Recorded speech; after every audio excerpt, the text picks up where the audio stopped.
بسم اللہ الرحمن الرحیم۔ آج ہم حضرت زکریا علیہ السلام کی حالات زندگی، آپ علیہ السلام کا پیشہ اور کفالت مریم علیہ السلام اور آپ علیہ السلام کا اولاد کے لیے دعا اور آخر میں آپ علیہ السلام کی شہادت کا ذکر کریں گے کہ آپ علیہ السلام کو یہودیوں نے آرے سے کیوں کاٹا۔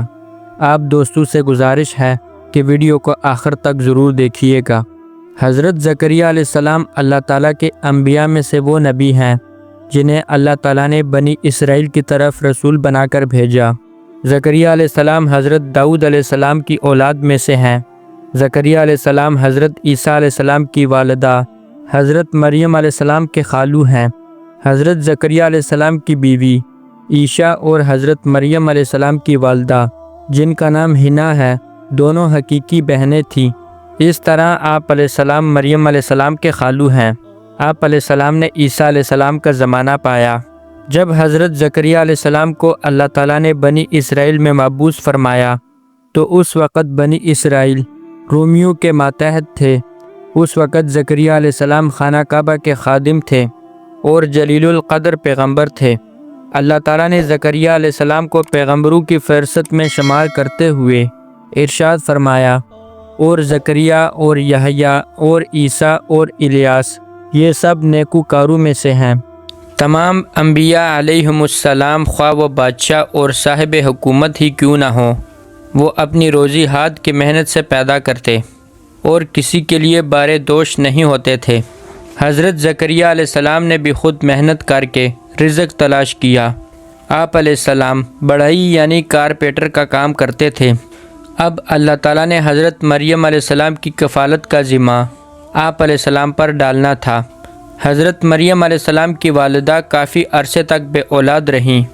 انہوں نے اولاد کے لیے اللہ تعالیٰ سے دعا فرمائی۔ مریم علیہ السلام کی والدہ نے منت مانگ لی کہ اگر اللہ نے انہیں اولاد عطا فرمائی تو وہ اسے اللہ کے گھر یعنی بیت المقدس کے لیے وقف کریں گی۔ چنانچہ ان کی دعا اللہ نے قبول فرما لی اور ان کے ہاں مریم علیہ السلام کی پیدائش ہوئی، لہٰذا وہ حضرت مریم علیہ السلام کو لے کر بیت المقدس حاضر ہوئیں۔ وہاں چند افراد تورات لکھ رہے تھے، ان میں سے ہر ایک نے مریم علیہ السلام کی کفالت کی خواہش ظاہر کی۔ ان میں سے زکریا علیہ السلام بھی موجود تھے۔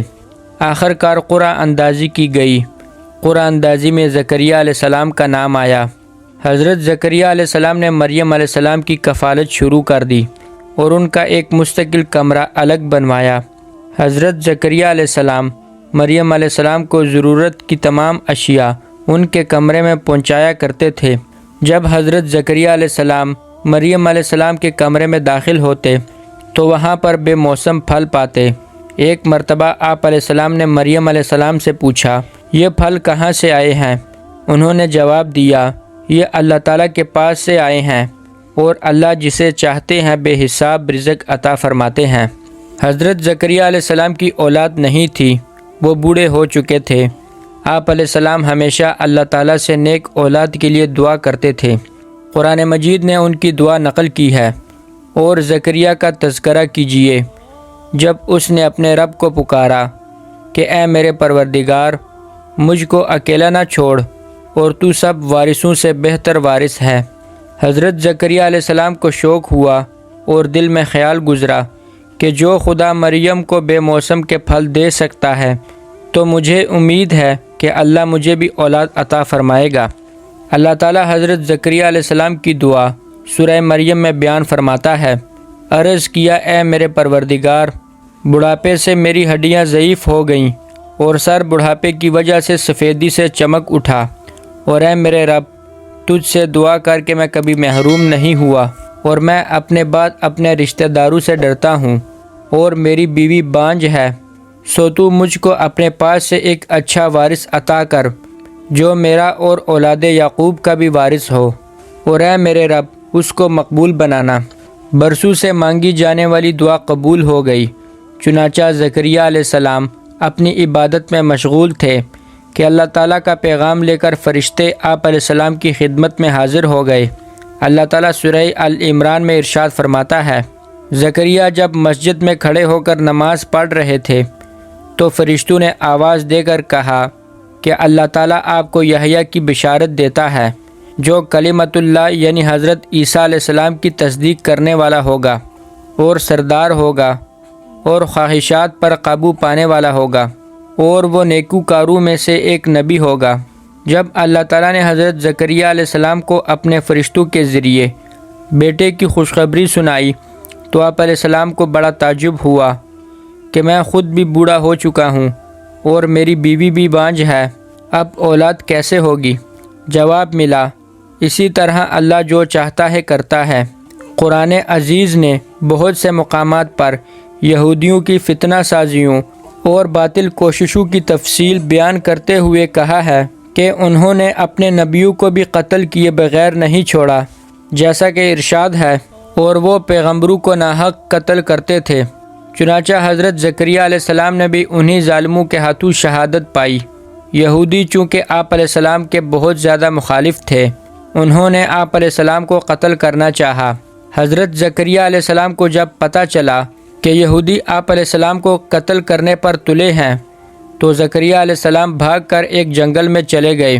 جب یہودیوں نے آپ علیہ السلام کا پیچھا کیا تو زکریا علیہ السلام ایک درخت کے شگاف میں گھس گئے۔ یہودی پیچھا کر رہے تھے۔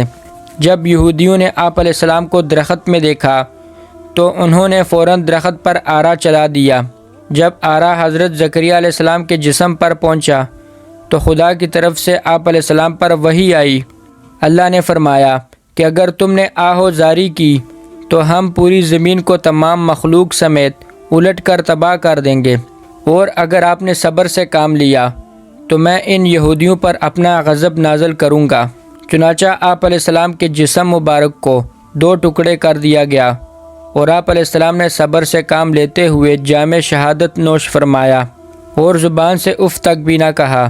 ناظرین، اس دنیا میں ایسے بھی بدبخت لوگ گزرے ہیں جنہوں نے انبیاء علیہم السلام کو تکلیف پہنچانے کے ساتھ ساتھ ناحق قتل بھی کیا اور اللہ تعالیٰ کے دردناک عذاب کو دعوت دی، حالانکہ یہ پیغمبر لوگوں کو اللہ کی طرف بلاتے، کامیابی کا راستہ بتاتے، اللہ کے عذاب سے ڈراتے، نیک اعمال کرنے کی دعوت دیتے، برے کاموں سے منع فرماتے اور اس دعوت پر کسی سے کوئی اجرت نہیں مانگتے، لیکن پھر بھی بدبختوں نے انبیاء علیہم السلام کو تکالیف پہنچانے کے ساتھ ساتھ انہیں قتل بھی کیا، اور پھر یہ لوگ اللہ کے دردناک عذاب کے مستحق قرار پائے اور اللہ نے پھر انہیں مختلف عذابوں سے تباہ بھی کیا۔ اللہ تعالیٰ سے دعا ہے کہ اللہ ہمیں دین کی صحیح سمجھ عطا فرمائے، آمین۔